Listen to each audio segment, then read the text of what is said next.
Okay, let's hit it with some 100 grit. People often ask me, hey, what grit progression should I use? There's a standard 80, 120, 180, 220, 240, 320 in that range. I use the smaller steps, and I tell people all the time, it's no different than you and I stepping up or down a flight of steps. If we were to misstep, the closer those steps are together, there's a less likelihood that we would twist our ankle or break our leg. Yeah, it costs a little bit on the front side, but the thing is, you're going to be spending less time with each grit as you work through the progression by taking the shorter steps. Plus, there's an element of insurance that's built in, because if you should have swapped out that 120 grit, but you held on to it because you know how we are, if you hit it with the 100 on the front side and the 150 on the back side before you got to the 180, well, chances are there's a better likelihood that you're going to still have some sanding success, even though you should have swapped out that 120 grit. So just something to think about.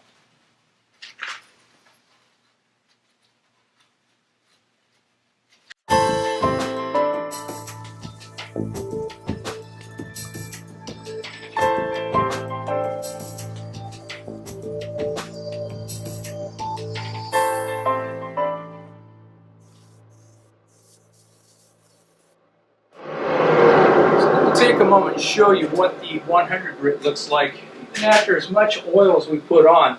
So the buildup and the cake up really happened with the 80 grit, not so much with the 100. Yeah, I hit it with air and cleaned it off, but you seen that it only took me just a minute to do so. Let's hit it one more time with the 100.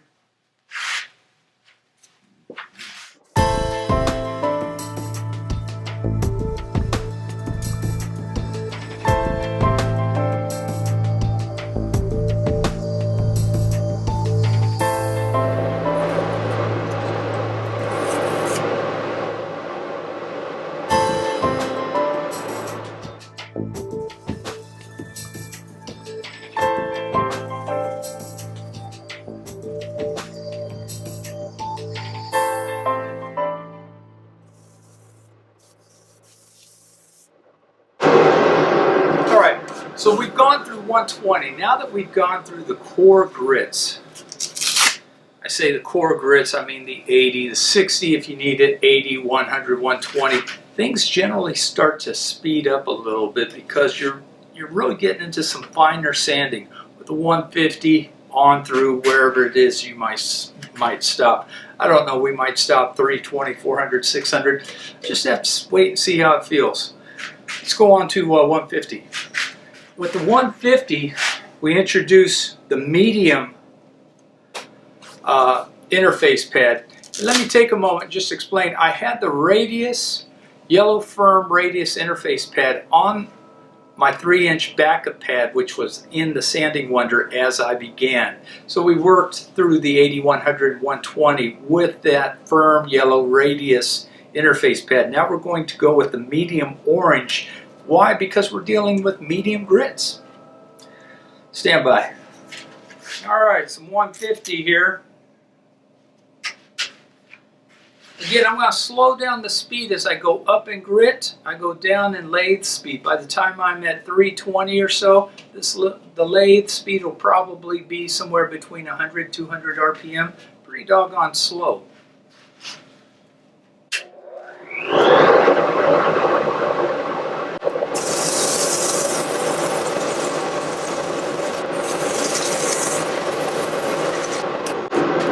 I want to take a moment and let you know that the pressure I'm applying at this point is light. Never was it really heavy, but with the lower grits I made sure that I had some firm pressure. As I progress, it gets lighter, it gets softer, the pressure needs to be softer. All I'm doing at this point is just making sure that I've got good contact with the abrasive up against the material, and that the Sanding Wonder is spinning. I really can't emphasize enough when it comes to sanding. Let the abrasives do the work. So often we think we need to get in there and strong arm what it is, where we're at in the progression. You don't need to do that. You just need to be using the right grit to get the job done. It's huge. Think about it.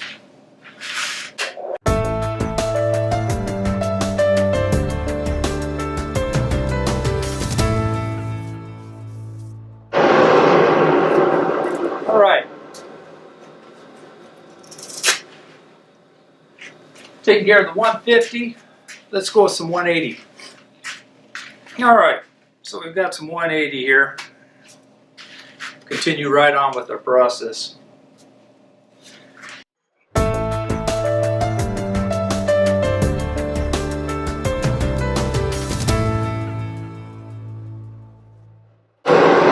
don't know if you've noticed, but as I'm holding the sanding wonder,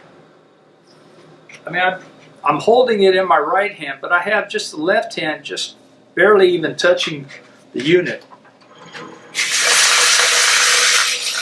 Doesn't require much pressure at all.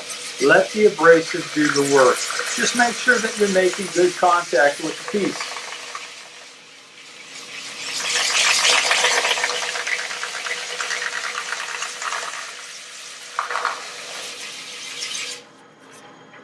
All right, from here, I always tend to hold the sandpaper, or I'm sorry, the Velcro, as I pull off my piece. Just helps things. That's some 240. Continue right on.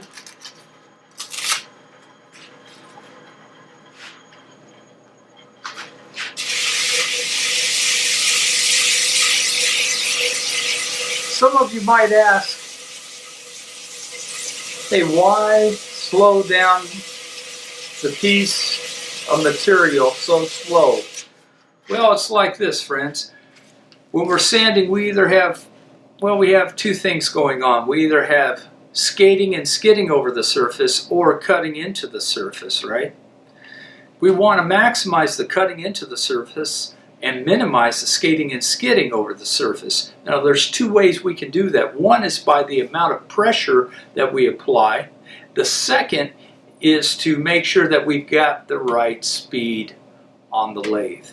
And you know, if we've got, say we're using this 240 piece, if we were sanding at the same rate of speed that we were back with our 80 grit, hopefully you'll agree with me when I say the chances are we're going to have more skating and skidding over the surface than we actually do cutting into the surface. That's not what we want. We want to maximize the cutting. So get your speed under control. As you go up in grit, go down in speed.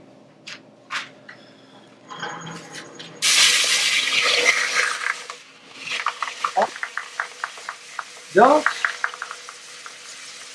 use just the edge of the sanding disc. Try to keep the sanding disc as flat as you can on the surface so that you can utilize as much of the disc to sand with as possible.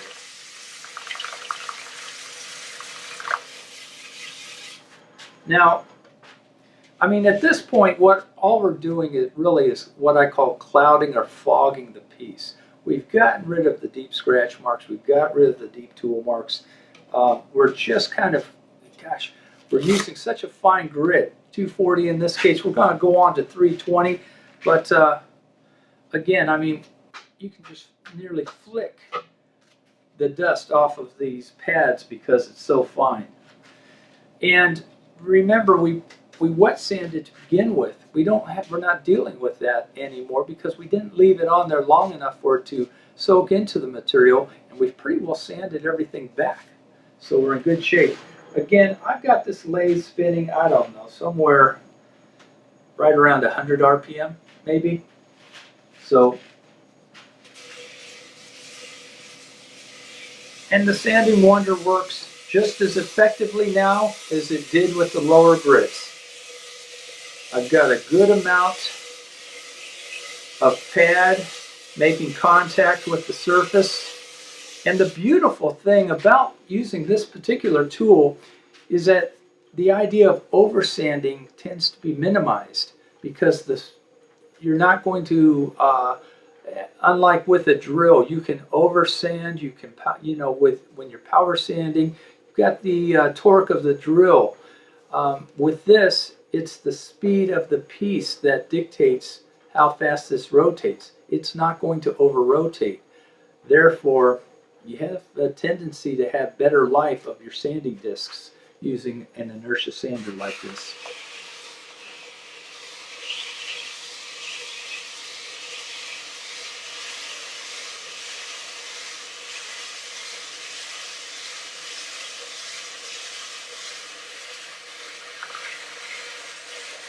Is it as fast as a drill? No, probably not. If you're in a hurry, you're doing production work, fantastic. Knock it out with a drill. Not to say that you can't use Sanding Wonder with production work. It's just a matter of preference. So that's where that's at. I mean, this piece is sanded. I don't see any tool marks, any deep scratches, any scratches at all. Blow